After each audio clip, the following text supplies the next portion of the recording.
तो hello guys, welcome back to another story.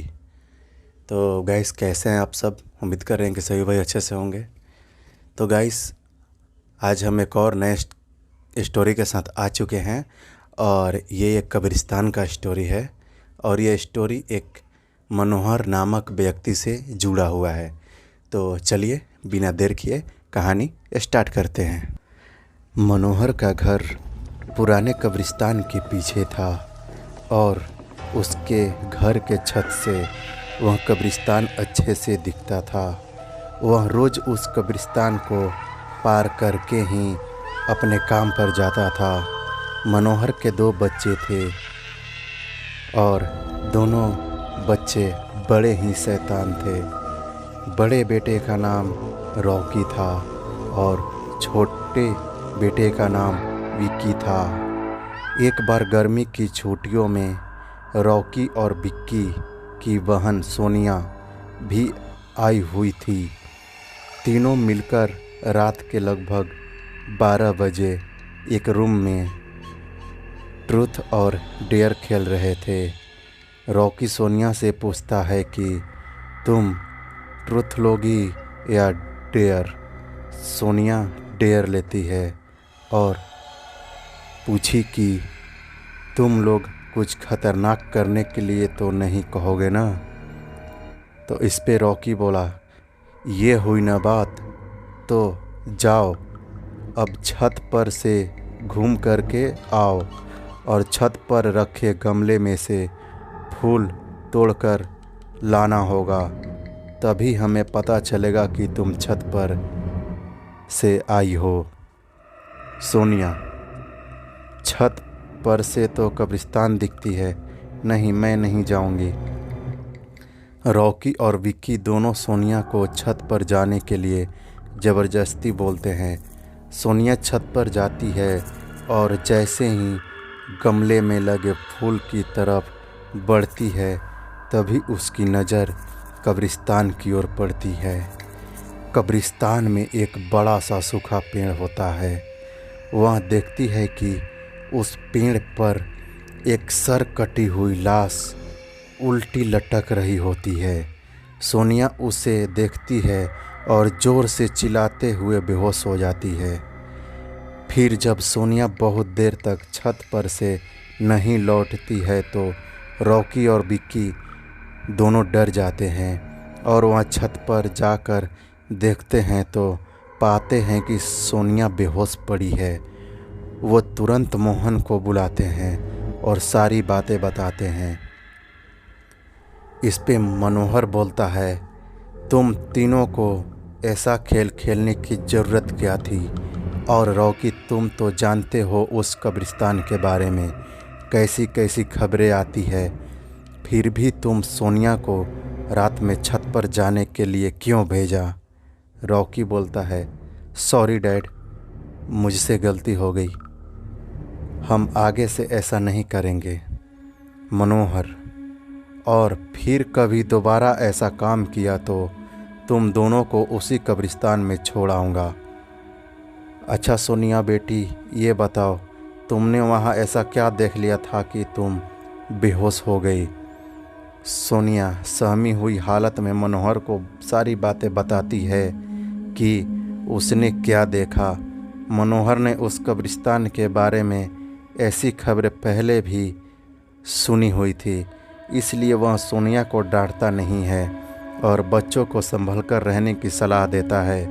एक दिन मनोहर को काम से छुट्टी मिलने में देर हो जाती है और उस दिन उसे ऑटो भी नहीं मिलती है। वह पैदल ही घर की ओर चल पड़ता है। इधर विक्की और रॉकी दोनों आपस में बात करते हैं। रॉकी बोलता है, विक्की, तुम्हें क्या लगता है सोनिया ने जो कहा वो सच है? मुझे तो लगता है कि वो सिर्फ बातें बना रही है, वो उसका भ्रम होगा। विक्की, अरे नहीं भाई, तुमने उसकी हालत देखी नहीं? एक दिन भी और यहाँ रुकने को तैयार नहीं हुई। मुझे लगता है कि उसने सच में कुछ देखा होगा। रॉकी, चलो हम कब्रिस्तान में जाकर खुद ही देख लेते हैं। विक्की बोलता है, अरे भाई, तुम पागल तो नहीं हो गए हो? मुझे अपनी जान बहुत प्यारी है, मैं कहीं नहीं जाऊंगा और तुम भी मत जाओ। विक्की के मना करने के बावजूद रॉकी नहीं मानता है और वह अकेले ही कब्रिस्तान की ओर चल देता है। कब्रिस्तान का दरवाज़ा खोलता है और अंदर चला जाता है। वह उस पेड़ की ओर भी देखता है जिस पर सोनिया को सर कटी हुई उल्टी लाश दिखी थी। रॉकी खड़े होकर उस पेड़ को देखता है, तभी एक अदृश्य हाथ उसके पैरों को पकड़ लेता है। रॉकी डर जाता है और ज़ोरों से चिल्लाने लगता है, बचाओ बचाओ, छोड़ दो मुझसे गलती हो गई, मैं फिर कभी यहाँ दोबारा नहीं आऊँगा। दूसरे कोने पर एक कब्र होती है जो कि खुली हुई होती है। उसके ऊपर खून लगा हुआ होता है। वह अदृश्य हाथ रॉकी को खींचकर लाते हैं और उस कब्र में ढकेलने की कोशिश करने लगते हैं। रॉकी चिल्लाता है, छोड़ दो, मुझसे गलती हो गई, मैं फिर यहाँ कभी नहीं आऊँगा, मुझे मत मारो, मुझे जाने दो। मनोहर काम से पैदल घर पहुँचने वाला ही होता है। जैसे ही वह कब्रिस्तान से गुजरता है, उसे रॉकी की आवाज़ सुनाई देती है। मनोहर बोलता है, अरे ये तो रॉकी का आवाज़ लगता है, ये तो कब्रिस्तान से आ रही है, मुझे जाके देखना चाहिए। मनोहर कब्रिस्तान में चारों ओर देखता है, लेकिन रॉकी कहीं नहीं दिखाई देता। वह घर लौटकर आ जाता है और विक्की से पूछता है कि रॉकी कहाँ है।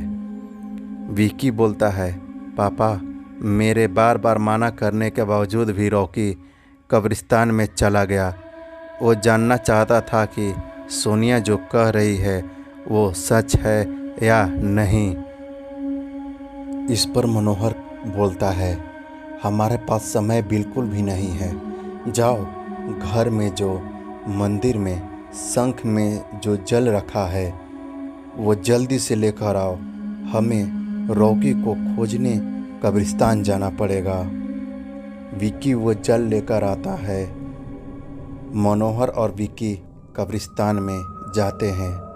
मनोहर जल छिड़कता है, फिर उसे किसी के घसीटने का निशान दिखाई देता है। वह समझ जाता है और फिर उस निशान का पीछा करते हुए उस कब्र तक पहुंच जाता है। मनोहर कब्र के आसपास जो जल छिड़कता है, कब्र से अजीब सी आवाज़ आती है। विक्की बहुत डर जाता है। मनोहर, मुझे लगता है कि शापित प्रेत आत्माओं ने रॉकी को इस कब्र के अंदर कैद कर लिया है, हमें जल्दी इसे निकालना होगा। तुम ये पवित्र जल आसपास छिड़कते रहो, इससे हमें वो प्रेत आत्माएं कोई नुकसान नहीं पहुंचा पाएगी।